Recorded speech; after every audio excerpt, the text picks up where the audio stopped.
It looks like the big Tesla Spring update should be launching soon with 10 new features owners are going to love. Like, yes, you will now have the ability to watch movies and play games on the big screen in your Tesla.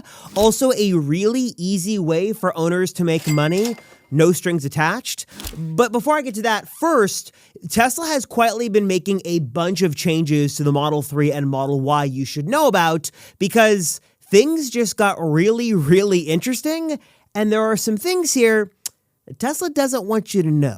Like the fact that a lot of the exclusive upgrades that they're just bringing to the new Model 3 and Model Y, you can actually buy and install yourself. For example, if you want to swap out the headliner in your Tesla with the new black default option, a lot of people love the way this looks.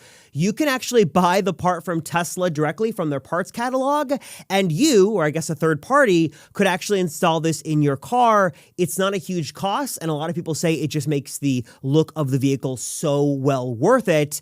And then also the 16-inch screen. You now have, if you buy a new Tesla, a bit of a larger screen, thinner bezels, it is higher resolution, and a lot of people are actually figuring out that you can buy the screen directly from Tesla, and it's kind of plug and play in any older 3 or Y. Now, obviously, it's a little bit more involved than just plugging in a cable. You actually have to take the other screen off, but assuming you're comfortable with that, which many of you out there I know are, you can literally just plug this into another Tesla, do a scroll wheel reboot, and the display will work, and you now have a little bit more space, everything adjusts correctly, and everything does look good. So if you want to add a little flair to your older Tesla, and you like the look and the extra space of the 16-inch screen, you can go for it yourself and actually kind of DIY this whole thing. One of the other new changes is the darker option, which is the default now for the Helix wheel. So the silver is gone and a new darker finish is here, and it's now showing up in the real world and does look really good.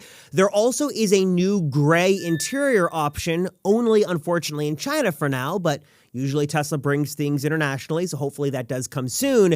And then also in many markets, not in the US, but many other markets, including up there in Canada, there is a new deep, rich blue. I think it's called the marine blue. It's kind of like the new diamond black, like that rich kind of star-filled, high-quality paint color, but it's in a blue finish, looks really nice, and that is now, I believe, on both the Model 3 and Model Y in many different markets around the world. And while those changes are great, it does kind of have a lot of people asking the obvious question, which is kind of what is coming next? Like, obviously, there was the Model Y and the Model 3 that came. Then we got the big Model 3 Highland refresh and the Model Y Juniper refresh, and everything was great.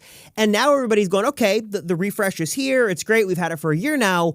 What could Tesla be working on next? Is there like a Project Redwood refresh where Tesla's going to do a new design for the Model 3 and Model Y? Is there going to be some big breakthrough in range or some design change or new colors? What is coming next? I see a lot of comments on this, and I actually dug a little bit more into the data for this video to try to see what Tesla is working on next for the Model 3 and Model Y. Like, what are the next big changes we're going to see?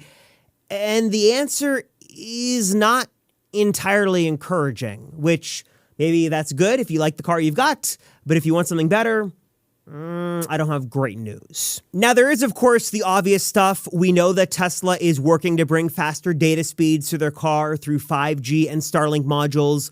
We already know Hardware 5 is in the works, and that should be coming very soon in 2027. Better cameras around the car, better FSD stuff. But like in terms of like a big redesign or some big new feature or something substantial, that's where things aren't super encouraging, because on the record, Tesla has said they're all in on FSD and they're all in on autonomy and cybercab, and they're really not interested, at least the public stance, is they're not interested in building more manually driven cars. They are all in on robotaxi and autonomy and full self-driving, which is great, but doesn't exactly bode well for a refresh coming for the Model Y or Model 3. You kind of have to wonder, are those vehicles just going to stay the same, or is something else going to come out of left field? result. And basically, long story short, from all of the data I've dug into, and if you go back and look at Tesla's own playbook, basically there are always two sides of the story, especially when it comes to Elon and Tesla. And basically, there is a public-facing narrative, which is, this is what we've got, this is what we're working on, we're all in on FSD. And then there's kind of the counter-argument working inside of Tesla on the alternative. So I guarantee you right now, there is a kind of project being done in an official or maybe an experimental capacity working on changes for the Model 3 and Model Y. I'm sure that the Model 3 is going to adapt the full width light bar like the Model Y, for example. I'm sure we're going to see some bigger screens thrown in there, some upgrades to the audio system, like I mentioned, connectivity. I'm sure new colors are in the works. There are a lot of other changes coming, and I'm sure a bigger refresh is planned. Now, that refresh could be a little ways out. I mean, we had the original Model Y that went from 2020 through 2025, basically 5 years of no changes, and about the same for the Model 3. So we could see the Model Y Juniper refresh basically stay untouched by and large until, 2030, which seems absolutely nuts, given how fast everything is changing. But also, we know Tesla has different priorities, and that's kind of the official word we have right now. And I looked into all the patents, and I looked into all of the rumors and leaks to try to find something, and there just is no public information, credible or otherwise, on anything really planned for the Model Y or 3 right now. So what we know right now is basically what I told you, for better or worse. And if something changes, I, of course, will let you guys know. So the lack of changes with the Model Y plan for the foreseeable future, kind of a disappointing bit of news, but a couple of silver linings here. Number one is it probably means that you can hold on to your car longer and not feel any kind of FOMO on any things you might be missing.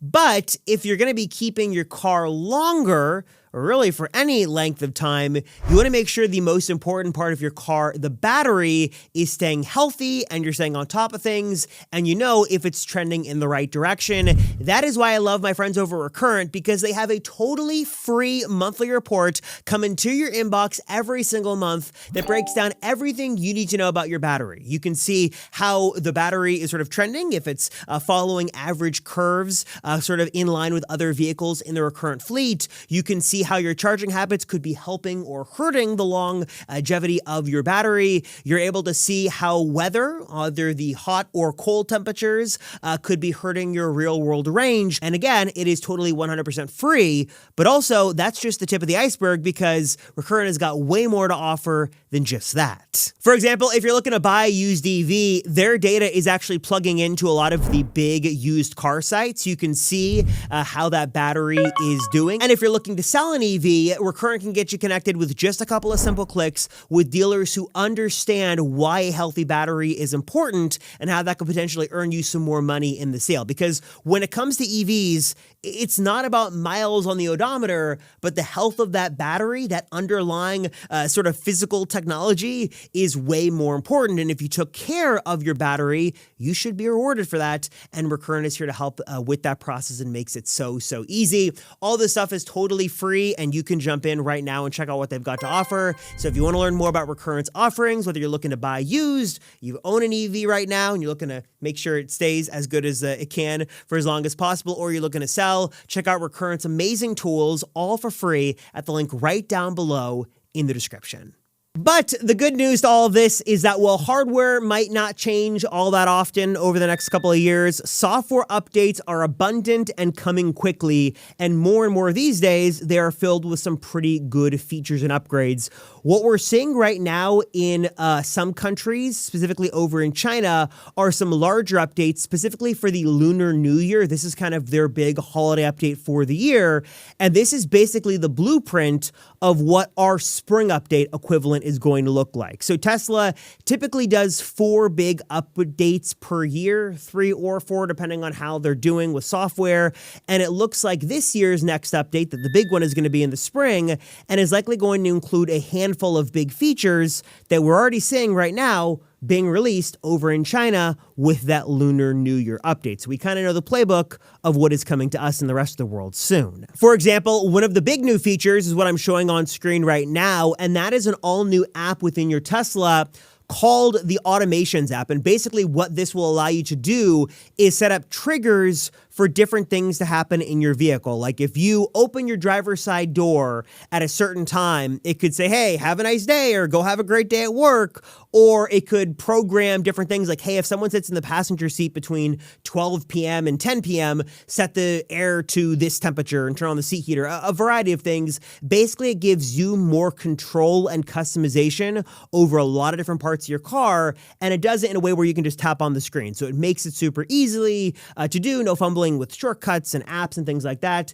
You can do it right on the screen, and it's pretty cool, and should be a big part of what Tesla's going to tease and promote for this spring update. Kind of going hand in hand with that is some big improvements with Grok. Not only should Grok get smarter, and there's a lot of talk from Tesla directly that they're going to integrate Grok into more parts of your vehicle, so it'll have control over not just information on the web and map stuff, but like actually controlling your vehicle.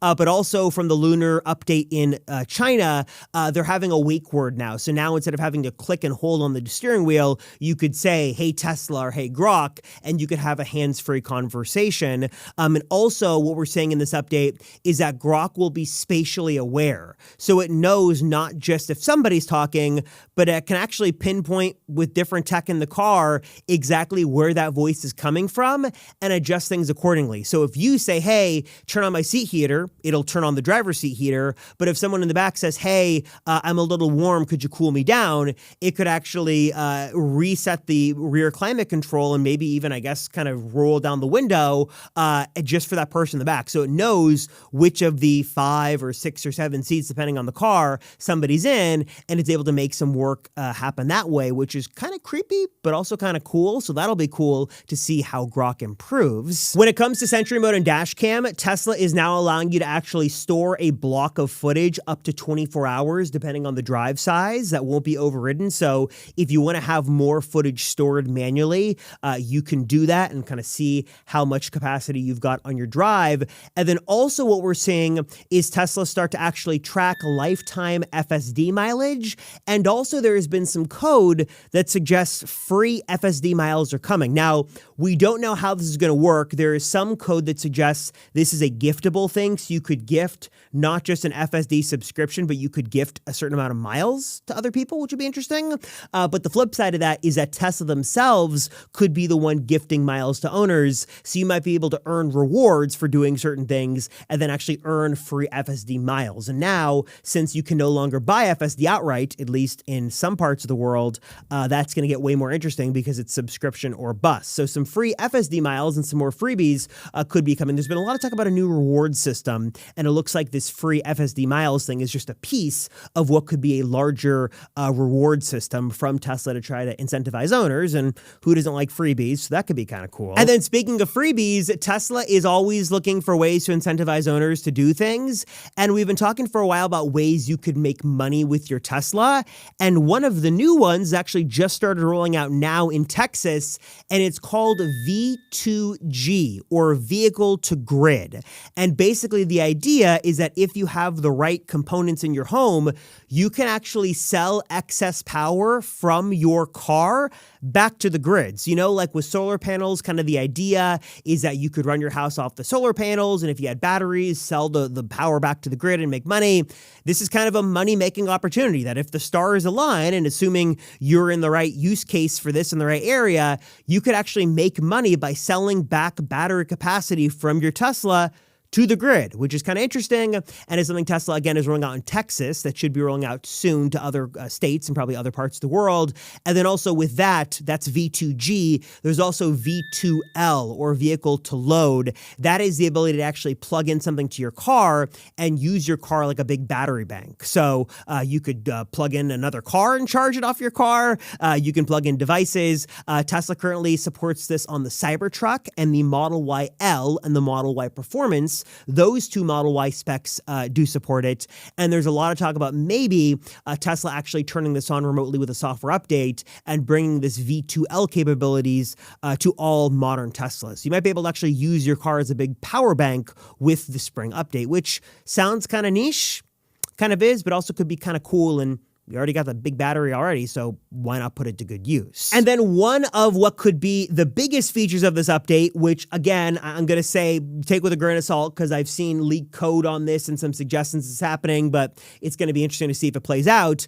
And that is the ability to watch movies and shows or videos and photos on your Tesla screen. Now, with FSD unsupervised, that obviously makes sense, and people are already doing this right now in Austin, Texas. You can get in a robotaxi and watch YouTube as it drives, but we're also learning right now that in some upcoming code, Tesla is going to allow you to plug in a flash drive and then pull off that video and photo info and show it on the screen, or at least that is what the code suggests, which kind of sounds crazy, but also do remember that for a while now, we've seen that Tesla's also working on AirPlay that would do the same thing, letting you wirelessly send video and photos from your iPhone or iPad or Mac or your whole screen from your device to your big screen. And really, this is something that a lot of owners have wanted all along, like with FSD or even just when they're parked, if they could use that big screen to play games, like to hook up a PS5 or to AirPlay content or whatever it is, you have that screen and that great sound system, and it would be nice if there was an easy way to use it. And now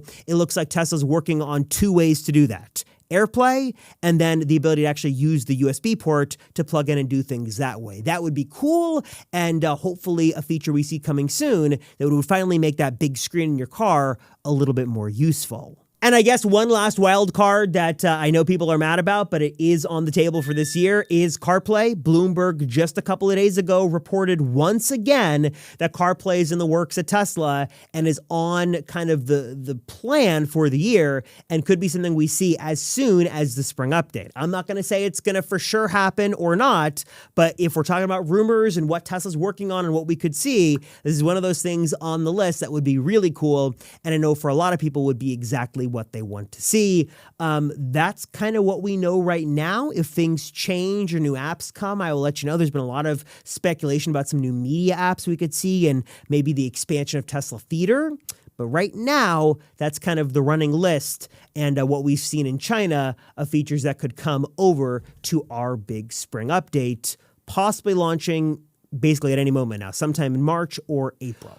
I've also got a great deal on some floor liners for you guys. If you guys want some beautiful all-weather mats that are perfectly like custom designed for your Tesla to give you protection from frunk to trunk and everywhere inside the cabin in between, check out my friends at 3W Liners. They've got some amazing solutions for every single Tesla in the lineup. Plus, I've got an exclusive coupon code that'll save you guys, I think, up to 35% off your floor mats. I use them in all my Teslas. I know a lot of you guys have them and love them. Don't go with the Tesla mats. They're kind of cheap and overpriced. Go with 3W Liners. They've got great solutions. I'll throw that link and discount code down below.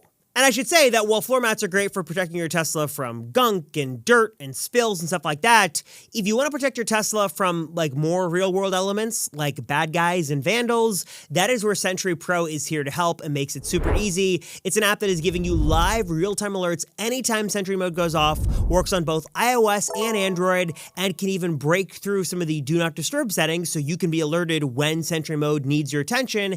And you can even put your car on the offensive by flashing the lights, honking the horn, or doing some other more interesting omissions. It's super easy to get the setup, and you can try it for free at the link down below. Again, iOS or Android, so you're covered with compatibility. And also, finally, a huge thanks to my friends at Tesla Emblems for their support of the channel. If you're looking for a really easy way to customize your Tesla on the inside or outside, this is emblem wraps, it's de-emblem kits, it's center console wraps, charge port wraps, key card wraps, and so much more. They've got some really amazing, colorful, and just vibrant options here to customize your Tesla. This is the same high quality 3M vinyl used for like wrapping your car, just at a much smaller scale. So it's really easy to install, really affordable, and going to last a long time. I've got a 10% coupon code if you guys want to check it out and learn more and give your Tesla some nice customizations today. All right, guys, so you let me know your thoughts on all this. What features would you like to see in the spring update? What are your thoughts on AirPlay coming to Tesla? Would that be cool? Your thoughts on the small changes? What do you think Tesla is going to do with the Model 3 and Model Y moving forward? Drop a comment down below. Let me know. Appreciate you guys as always. Thank you so much for watching. I am Robert Rosenfeld. You guys are awesome, and I'll see ya in the next one.